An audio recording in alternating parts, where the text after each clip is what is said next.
Bonjour à tous, alors je suis Clotilde de la société CMI et je m'occupe de l'assistance et de la maintenance de votre logiciel Wipsos. Aujourd'hui, je vais vous faire un petit tuto concernant l'application des correctifs. Alors un correctif, c'est quoi? C'est une mise à jour du logiciel qui va résoudre les bugs et inclure des nouveautés. Nos développeurs travaillent pour pouvoir vous donner des nouveautés au niveau du logiciel et ce sera grâce à ces correctifs que vous pourrez les utiliser. Donc nous, dès que l'on donne au téléchargement un correctif, dès qu'il est prêt, nous envoyons une petite documentation à nos clients sous forme de mailing qui va ressembler à ça. Donc, du coup, on va avoir le nom de la correctif, la date de mise en ligne, son petit sommaire et comment effectuer la mise à jour de la base de données. On a un petit code de téléchargement ici que je vais copier maintenant et qui va me permettre de télécharger mes correctifs depuis mon logiciel. Déjà, il faut vérifier certaines choses avant de pouvoir lancer la corrective. Déjà, depuis le menu Accueil paramétrage, vérifier, donc ce sera un administrateur qui pourra faire ça, enfin tous les utilisateurs du coup qui auront accès à l'administration. Il faudra aller dans l'administration, connexion et s'assurer que aucun utilisateur, le robot Ipsos Connect inclus,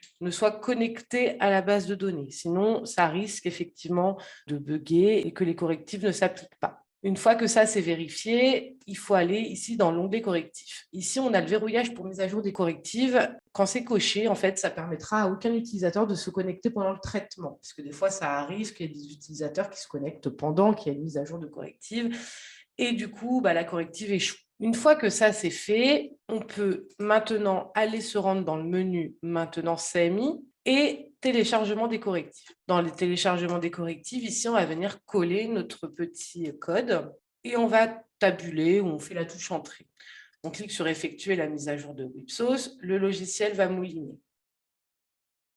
Ça peut être plus ou moins long en fonction de la corrective qu'on applique. Nous arrivons à la fin du traitement.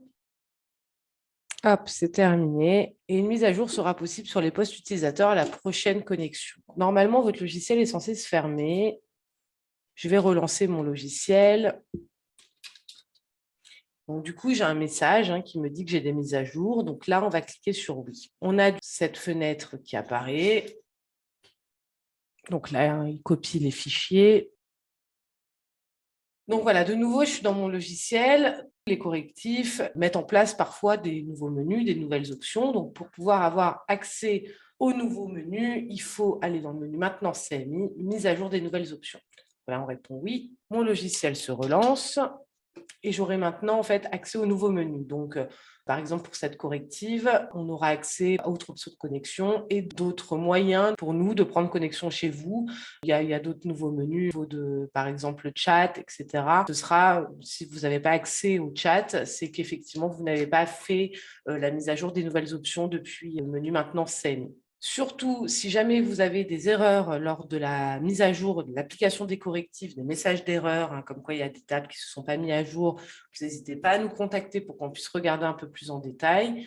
Et si vous avez des questions relatives à cette application de correctif, c'est pareil. On est là pour répondre à toutes vos questions. Je vous remercie de m'avoir écouté et je vous souhaite une bonne journée. Au revoir.